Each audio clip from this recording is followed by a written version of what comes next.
अगर मैं आपसे कहूं कि लीवर ट्यूमर का ट्रीटमेंट अब सिर्फ सर्जरी, कीमो या एब्लेशन तक लिमिटेड नहीं है, बल्कि ट्यूमर के अंदर जाकर रेडियो एक्टिव पार्टिकल्स डिलीवर कर सकते हैं, वो भी बिना बॉडी को कट किए। तो ये कैसे पॉसिबल है?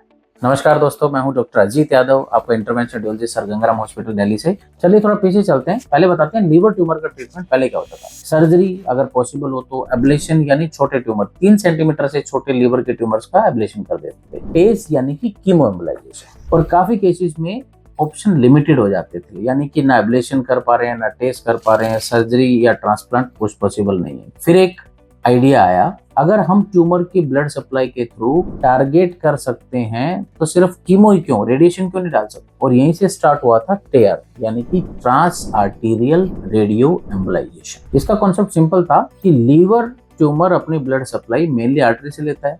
2 सप्लाई होते हैं लीवर में, एक आर्टरी एक पोर्टल वेन। तो हम आर्टरी के थ्रू जाते हैं और ट्यूमर के अंदर कीमो जैसे डालते थे टेस्ट में, वैसे ही रेडियो एक्टिव पार्टिकल्स डिलीवर करते हैं। ये पार्टिकल्स होते क्या हैं? ये छोटे छोटे बीड्स होते हैं जिनके अंदर होता है येट्रियम 90, जो कन्वर्ट होता है जिरकोनियम में, और जब ये कन्वर्ट होता है, बिकॉज ये रेडियो एक्टिव है, तो ये बीटा रे छोड़ता है। जब ये ट्यूमर के अंदर डिपॉजिट होते हैं, ये अंदर से रेडिएशन देकर ट्यूमर को डिस्ट्रॉय कर देते हैं। मतलब रेडिएशन सिर्फ ट्यूमर पे जाती है और बाकी बॉडी लार्जली सेफ रहती है। अब सबसे इंटरेस्टिंग पार्ट आता है कि लास्ट 5-6 साल में इसमें क्या चेंज हुआ है, क्योंकि साइंस बड़ी तेजी से चेंज होती है। रिसेंटली अगर मैं बात करूं तो टेयर पहले यूज होता था एडवांस केसेस में, जब ऑप्शन कम बचे और पोर्टल वेन में भी ट्यूमर आ गया है, सर्जरी नहीं हो सकती, टेयर नहीं हो सकता, तब हम टेयर करते थे। लेकिन अब टेयर को हम यूज कर रहे हैं अर्ली स्टेजेस में। जैसे पहले टेस्ट करते थे, एब्लेशन करते थे, अब वहां पर भी टेयर का स्ट्रॉन्ग ऑप्शन बन रहा है। तो ये चेंज आया कैसे? ये चेंज आया बेटर टेक्नोलॉजी, बेटर प्लानिंग और प्रिसाइज डिलीवरी सिस्टम से। और सबसे इंपॉर्टेंट है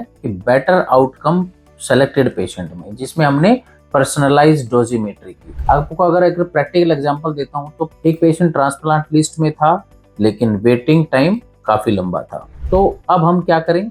हमने टेयर का यूज किया, ट्यूमर को कंट्रोल किया ताकि पेशेंट ट्रांसप्लांट तक स्टेबल रह पाए, और उस पेशेंट को हमने ट्रांसप्लांट तक पहुंचा दिया। दूसरा सिनेरियो मैं आपको बताता हूँ, पेशेंट ट्रांसप्लांट का कैंडिडेट नहीं था, सर्जरी भी पॉसिबल नहीं थी, उसकी पोर्टल वेन में भी ट्यूमर आ चुका था, तो हम ना टेस्ट कर सकते थे ना एब्लेशन कर सकते थे। तो टेयर एक डेफिनेटिव ट्रीटमेंट की ऑप्शन था। तीसरा सिनेरियो आपको बताता हूँ, एक पेशेंट था जिसमें ट्यूमर काफी बड़ा था, लेकिन लोकेशन बड़ी ट्रिकी थी, जहाँ एब्लेशन तो कर ही नहीं सकते थे, और टेस्ट में भी पोस्ट एम्बुलेशन सिंड्रोम के चांस काफी थे, बट ट्यूमर मोस्टली एक ही सेगमेंट में था। वहां हमने टेयर को सेफली पूरे सेगमेंट में रेडिएशन देके सेगमेंटेक्टमी कर दिया, और इससे हुआ क्या कि पूरा सेगमेंट श्रिंक हो गया, डिजीज बेटर कंट्रोल हुई और सर्वाइवल इंप्रूव हो गया। तो टेयर किन पेशेंट्स के लिए बेटर है?